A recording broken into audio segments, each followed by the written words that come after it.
It's okay, it's okay, it's okay.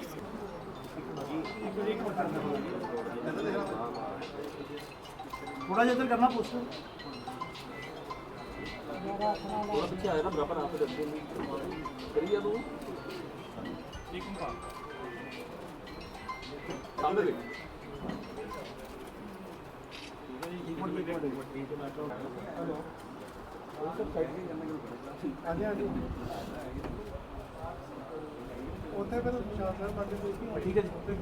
शुक्रिया president का, औंजला जी का, हमारे अलग अलग फ्रंटल ऑर्गेनाइजेशन के प्रेसिडेंट्स का मैं धन्यवाद करती हूँ कि आप जैसे पत्रकारों के साथ सामने मुझे बोलने का अवसर मिला।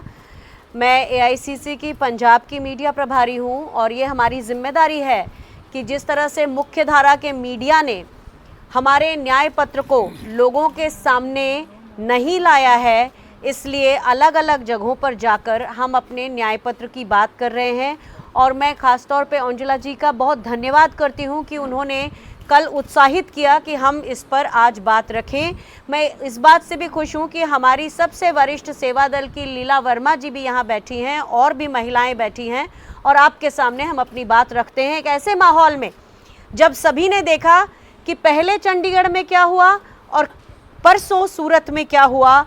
इस तरह से जो लोकतंत्र खत्म हो रहा है, इसके साथ साथ ये और बात है कि विपक्ष की बातें लोगों तक नहीं पहुंच रही हैं। तो जिन 5 न्यायों की बात नरेंद्र जी ने आपको बताई, वो सारी बातें मैं आपको विस्तार में बता रही हूं, लेकिन बहुत ज़्यादा विस्तार में नहीं बताऊंगी।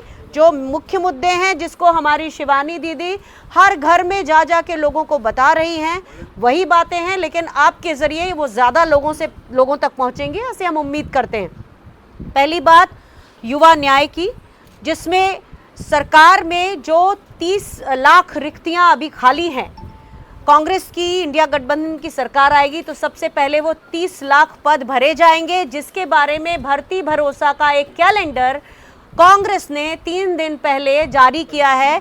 आप सभी देखिएगा कि जून के महीने में सरकार के बनने के बाद से भर्ती की शुरुआत करके और दिसंबर के आखिरी तक नियुक्ति पत्र तक का एक जॉब कैलेंडर बनाया गया है। तो हम जो बात कहते हैं वो करके दिखाते हैं और उसका हमने प्रमाण 3 दिन पहले फिर से दिया है। जो युवा है, हर युवा जो 25 साल तक की उम्र का होगा और जो ग्रेजुएट होगा, उसको पहली नौकरी यानी अप्रेंटिसशिप फ्री नहीं, पहली नौकरी उसे दी जाएगी, चाहे वो प्राइवेट में हो चाहे वो सरकारी हो, तो उसके पास एक जॉब का अनुभव आएगा और उसका फिर वो फ़ायदा आगे चल के स्किल के रूप में उठा सकता है।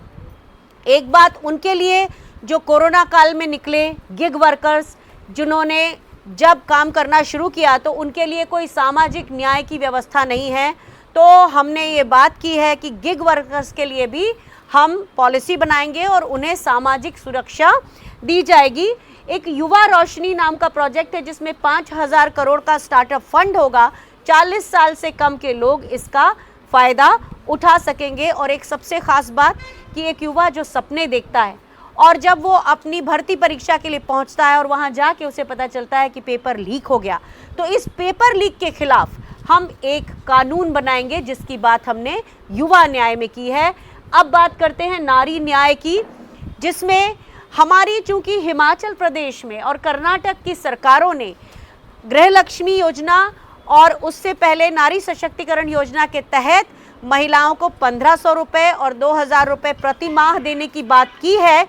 जब महिलाओं के हाथ में हमारा इस बार जो हमारा न्याय की जो बात है, इसमें 8,500 रुपये प्रति माह आएगा, तो ये पैसा हमारी अर्थव्यवस्था का चक्का चलाने के काम आएगा।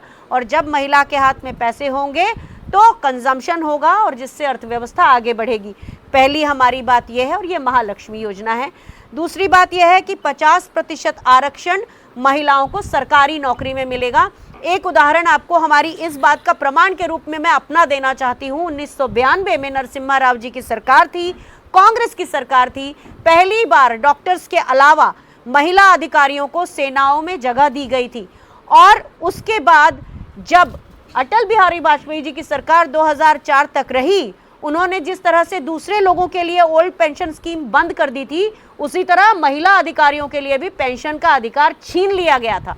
तो 2007 में जब यूपीए की सरकार थी, महिला अधिकारी उस लेवल पर पहुंची जब उनको रिटायरमेंट के लिए रिलीज ऑर्डर दे दिया गया और कोर्ट में गए, तो कोर्ट में केस जीतने के बाद भी army, navy, air force supreme court में जाना चाहते थे। उस समय महिला अधिकारी राहुल गांधी जी से मिली और उन महिला अधिकारियों को पेंशन का अधिकार मिला।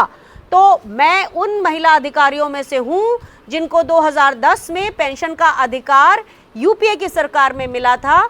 तो ये बताना दोबारा मैं ज़रूरी समझती हूँ कि कांग्रेस जो कहती है वो करके दिखाती है। इसलिए जब हम कहते हैं कि 50% आरक्षण हम महिलाओं को सरकारी नौकरी में देंगे तो हम उसे पूरा करेंगे। आप सब ज़रा सोच कर देखिएगा कि वर्किंग वुमेन हॉस्टल किस सरकार ने बनाए हैं आज तक।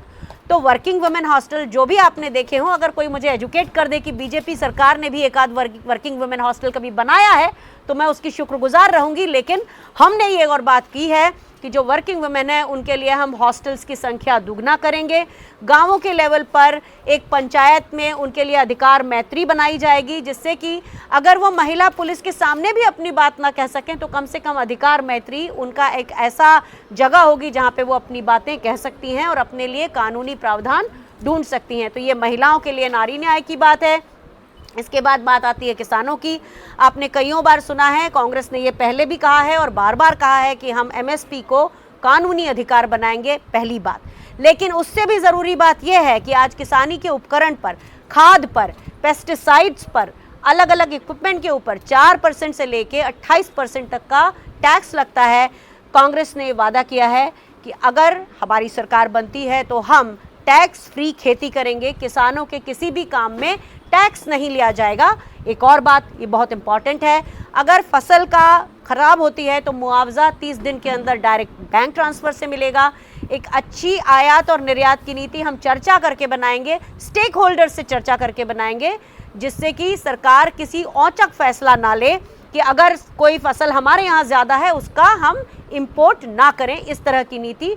और एक और बहुत ज़रूरी बात, कांग्रेस ने हमेशा किसानों का कर्ज माफ़ किया है, लेकिन इस बार हम एक कदम आगे जाके ये कह रहे हैं कि हम एक आयोग बनाएंगे जो और भी सिस्टमैटिक तरीके से कर्ज माफ़ी का जो प्रावधान है उसे पूरा करेगा। इसके अलावा श्रमिक न्याय, हमारे इंटक के भाई यहाँ पर हैं, मजदूर को उसका सम्मान मिले, यानी कि एक मजदूर को कम से कम 400 रुपये की दिहाड़ी मिले, ये एक बात। जैसा